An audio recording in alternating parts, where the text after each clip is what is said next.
सभी मित्रों का स्वागत है। विज्ञान भैरव तंत्र पार्ट 4 और आज हम हैं 129वें दिन में और पेज नंबर है 312। तो भगवान कहते हैं कि जीवन को देखो। जीवन में कितनी चीजें दोहराती रहती हैं। सूर्य एक वर्तुल में घूमता रहता है, वह रोज सुबह उगता है, संध्या डूब जाता है। ऋतुएं एक चक्कर में घूमती रहती हैं। जाड़ा आता है, गर्मी आती है, बरसात आती है, चक्र चलता रहता है। एक गहरे अर्थ में सारा अस्तित्व बार बार दोहरता रहता है। ऐसा लगता है कि पूरी सृष्टि बच्चों के खेल जैसी है। न पेड़ उगते हैं, न आकाश उगता है। अनंत समय से वर्षा ऋतु में आकाश बादलों से भर जाता है, लेकिन वह कभी नहीं कहता कि फिर क्यों बादल आ गए। जीवन को देखो, कितनी पुनरुक्ति है। यह शब्द ठीक नहीं। पुनरुक्ति शब्द ठीक नहीं है। कहना चाहिए कि जीवन एक खेल खेलते रहना पसंद करता है। यह खेल उसे इतना भाता है कि बार बार खेलता है, खेलता ही जाता है। और वह निरंतर खेल को विस्तार दिए जाता है। उसे उसकी पराकाष्ठा पर लिए जा रहा है। फिर आदमी ही पुनरुक्ति से क्यों उठता है? इसलिए नहीं कि पुनरुक्ति उबाती है, बल्कि इसलिए कि आदमी उबा ही हुआ है। वह इतना उबा हुआ है कि हर चीज उसे उबाने वाली लगती है।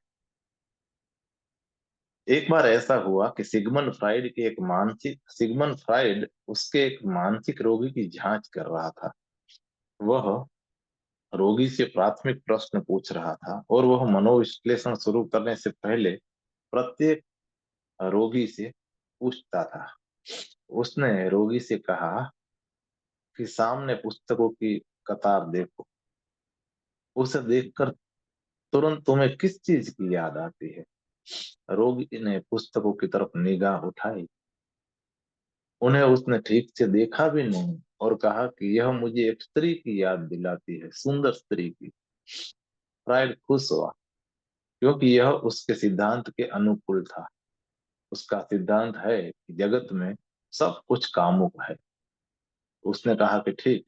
और फिर उसने जेब से अपना रुमाल निकाला और रोगी के सामने हिलाकर पूछा कि इसे देखो और बताओ कि यह रुमाल तुरंत तुम्हें किस चीज की याद दिलाता है? वह आदमी हंसा और उसने कहा कि एक खूबसूरत स्त्री की। फ्रायड तो प्रसन्नता से भर गया। यही तो उसका सिद्धांत था कि प्रत्येक आदमी। एक सेकंड, रुकना।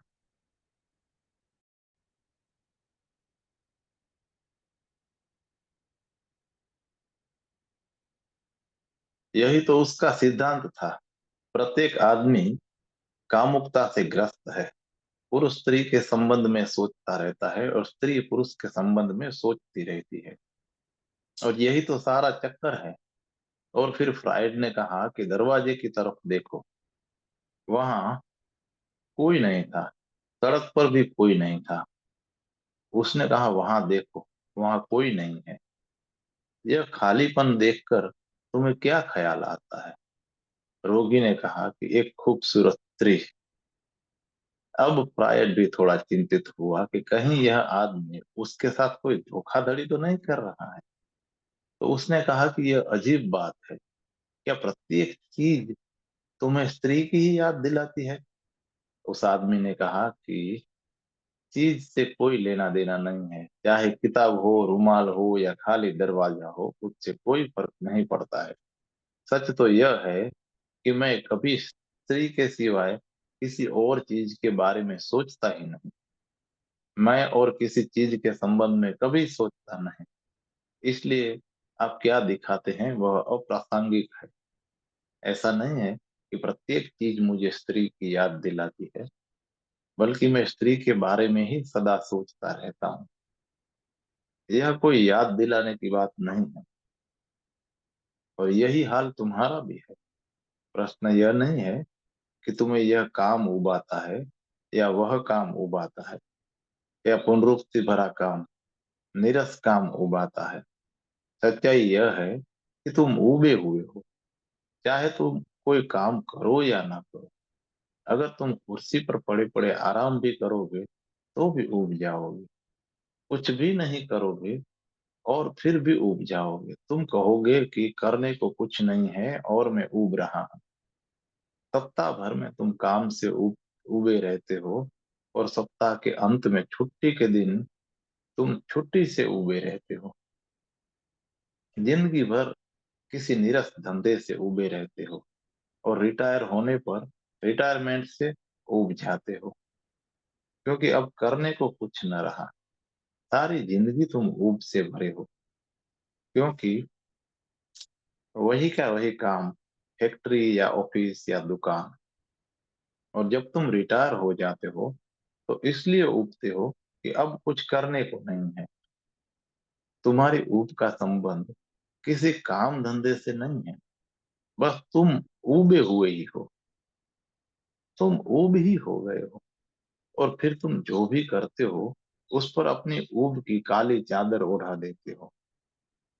तुमने राजा मिदास का नाम सुना होगा। वह जो कुछ छूता था वह सोना हो जाता। तुम भी एक राजा मिदास हो। तुम जिसे छूते हो वह ऊब हो जाता है। तुम्हारे स्पर्श में ही जादू है। जिस चीज को भी छू दोगे वह ऊब बन जाएगी। हर चीज ऊब बन जाएगी। तो कृत्यों को, काम को बदलने की चिंता छोड़ो। चिंता करो सिर्फ अपने को बदलने की। अपने चेतना के गुणधर्म को बदलने की फिक्र करो। अपने प्रति प्रेम पूर्ण बनो। पहली बात स्मरण रखने योग्य यह है कि स्वयं के प्रति प्रेम पूर्ण हो। नैतिक शिक्षकों ने सारे जगत को विषाक्त कर दिया है। वे कहते हैं कि अपने को प्रेम मत करो, यह स्वार्थ है। वे कहते हैं दूसरे को प्रेम करो, स्वयं को प्रेम मत करो। स्वयं को प्रेम करना पाप है। और मैं तुमसे कहता हूं कि यह बिल्कुल ही नासमझी की बात है। यह बड़ी से बड़ी मूढ़ता है, और यह साधारण नासमझी नहीं है, यह खतरनाक नासमझी है। जब तक तुम अपने को प्रेम नहीं करते हो, तुम किसी को भी प्रेम नहीं कर सकते। यह असंभव है। जो व्यक्ति स्वयं से प्रेम नहीं करता है उसे किसी से भी प्रेम नहीं हो सकता। अगर तुम्हें स्वयं से प्रेम है तो ही तुम्हारे प्रेम का प्रवाह दूसरे तक पहुंच सकता है, अन्यथा नहीं। और जिससे स्वयं से प्रेम नहीं है वह स्वयं को घृणा करेगा। और जब तुम खुद को ही घृणा करते हो तो किसी दूसरे को प्रेम कैसे कर सकते हो? तब तुम दूसरे को भी अनिवार्यतः घृणा करोगे। तब तुम केवल प्रेम का दिखावा कर सकते हो। वह प्रेम नहीं, प्रेम का धोखा होगा। और उससे भी बड़ी बात यह है कि जब तुम स्वयं ही अपने को प्रेम नहीं करते तो तुम दूसरों से प्रेम पाने की अपेक्षा कैसे कर सकते हो? प्रत्येक व्यक्ति अपनी ही नजरों में निंदित है। समस्त नैतिक शिक्षा तुम्हें एक ही चीज देती है, वह है आत्मनिंदा की विधि। वह सिखाती है कि तुम कैसे निंदित हो, बुरे हो, अपराधी हो, पापी हो। ईसाइयत कहती है कि तुम्हारा पापी होना इस पर निर्भर नहीं है कि तुम क्या करते हो। तुम पाप में ही पैदा ही हुए हो। ऐसा नहीं है कि तुम कोई पाप करते हो या नहीं, तुम जन्म से ही पापी हो। ईसाइयत कहती है मनुष्य का जन्म पाप में ही होता है। आदम ने, पहले मनुष्य ने पाप किया, और तुम उसकी संतान हो। तुम पापी हो। पाप तो हो चुका, अब उसे किया नहीं किया जा सकता। तुम पाप में ही जन्मे हो, आदम के पाप में। अगर तुम पाप में ही पैदा हुए हो तो तुम स्वयं को कैसे प्रेम कर सकते हो? जब आत्मनिंदा तुम्हारे प्राणों का स्वर है तो तुम स्वयं को कैसे प्रेम कर सकते हो? और अगर तुम स्वयं को प्रेम नहीं कर सकते तो तुम दूसरे को कैसे प्रेम कर सकते हो? प्रेम का आरंभ घर से होता है और तुम वह घर हो। फिर वह फैल कर दूसरों तक पहुंचता है। दूसरों को प्रेम देने की अनिवार्य शर्त यह है कि पहले तुम प्रेम से भरे हो, अपने भीतर प्रेम पूर्ण हो। तभी प्रेम तुमसे बहकर दूसरों तक पहुंच सकता है। और जब तुम प्रेम पूर्ण होगे, जब तुम्हारा प्रेम बहेगा, तब वह तुम्हारे कृत्यों में प्रकट होगा। फिर तुम चाहे चित्र बनाओ या जूते या कुछ भी करो, सड़क पर झाड़ू भी लगाओगे, तो उसमें तुम्हारा प्रेम प्रवाहित होगा। यदि तुम स्वयं के प्रति प्रगाढ़ प्रेम से भरे हो, तो तुम जो भी करोगे उसमें प्रेम प्रवाहित होगा। और अगर तुम कुछ भी न करोगे, तो भी प्रेम तुमसे बहता रहेगा। प्रेम तुमसे वैसे ही बहेगा जैसे दिए से प्रकाश बहता है। प्रेम तुम्हारा अस्तित्व बन जाएगा। और ऐसे प्रेम की दशा में कुछ भी उबाता नहीं। लोग मेरे पास आते हैं, कभी कभी बहुत सहानुभूति से कोई मित्र मुझसे पूछते हैं कि आप दिन भर एक कमरे में बैठे रहते हैं, खिड़की के बाहर भी नहीं झांकते हैं, फिर भी आप उबते नहीं। मैं स्वयं के साथ हूँ, मुझे ऊब क्यों हो? वे पूछते हैं कि अकेले बैठे बैठे आपका जी उबता नहीं? यदि मैं स्वयं से घृणा करता तो मैं भी ऊब जाता, और जरूर ऊब जाता। क्या तुम उस व्यक्ति के साथ रह सकते हो जिससे तुम घृणा करते हो? तुम स्वयं से ऊब जाते हो क्योंकि तुम स्वयं से घृणा करते हो। तुम अकेले नहीं रह सकते। यदि कुछ क्षणों के लिए भी अकेले रहो तो तुम बेचैन होने लगते हो। तुम किसी से मिलने के लिए आतुर होने लगते हो, क्योंकि तुम अपने साथ नहीं रह सकते। अपना ही संग तुम्हें काटता है, अपना ही संग। तुम अपना ही चेहरा नहीं देखना चाहते हो। तुम कभी प्रेम से अपना हाथ नहीं छू सकते, असंभव है। तो जो मित्र पूछते हैं, उनका पूछना उनके संदर्भ में ठीक है। वे जब अकेले होते हैं तो ऊब जाते हैं। वे मुझे पूछते हैं कि क्या आप कभी बाहर नहीं निकलते हैं? उसकी जरूरत नहीं है। कभी वे पूछते हैं कि लोग वही वही समस्याएं लेकर आपके पास पहुंचते हैं, आप उबते नहीं हैं। यह सच है कि लोगों की समस्या भी एक जैसी है। तुम इतने नकली हो कि तुम मौलिक समस्या भी नहीं बना सकते। सभी की समस्या वही की वही है। वही सेक्स, वही अशांति, वही क्रोध, वही रोग सबके हैं। लोगों को आसानी से उनके सवालों के आधार पर 7 हिस्सों में बांटा जा सकता है, क्योंकि 7 ही बुनियादी समस्याएं हैं। और वही वही सवाल लोग पूछते रहते हैं। तो वे मित्र पूछते हैं कि आप उगते नहीं? मैं कभी नहीं पूछता, क्योंकि मेरे लिए प्रत्येक व्यक्ति अनूठा है। और इस अनूठेपन के कारण प्रत्येक की समस्या भी भिन्न है। समस्या का स्वरूप भिन्न है। तुम अपने प्रेम की समस्या लेकर आते हो, दूसरा अपने प्रेम की समस्या लेकर आता है। दोनों एक जैसी दिखती हैं, लेकिन एक है नहीं, क्योंकि दोनों व्यक्ति इतने भिन्न हैं कि वह भिन्नता उनकी समस्याओं का गुणधर्म बदल देती है। तो अगर तुम वर्गीकरण करो तो सब समस्याएं 7 वर्गों में बांटी जा सकती है। लेकिन मैं कोई वर्गीकरण नहीं करता।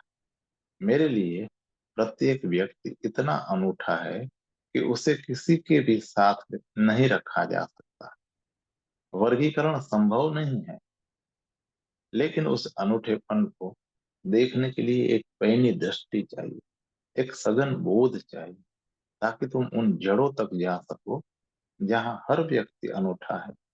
अन्यथा सतह पर सब समान है, सतह पर सब लोग समान हैं, उनकी समस्याएं समान हैं।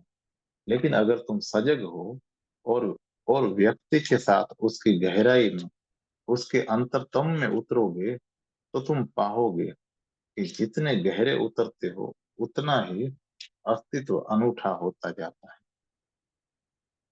अधिक मौलिक होता चलता है।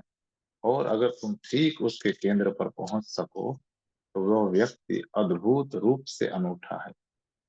कभी वैसा व्यक्ति पहले नहीं हुआ है, ना आगे कभी होगा। वह सर्वथा अनूठा है, और तुम रहस्य से अवाक रह जाते हो, व्यक्ति के रूप में, अनूठेपन के रहस्य से। जगत में कुछ भी पुनरुक्ति नहीं है। अगर तुम बोधपूर्ण हो, प्रेम पूर्ण हो, सजग हो और गहरे देखना जानते हो, अन्यथा सब कुछ पुनरुक्ति है, उबाऊ है। तुम उबे हुए हो क्योंकि तुम्हारी चेतना ऊब पैदा करने वाली है। चेतना को बदलो और ऊब विदा हो जाएगी। लेकिन तुम विषय बदलने में लगे हो, उससे कुछ फर्क नहीं पड़ेगा। स्वयं को बदलो। आज इतना ही।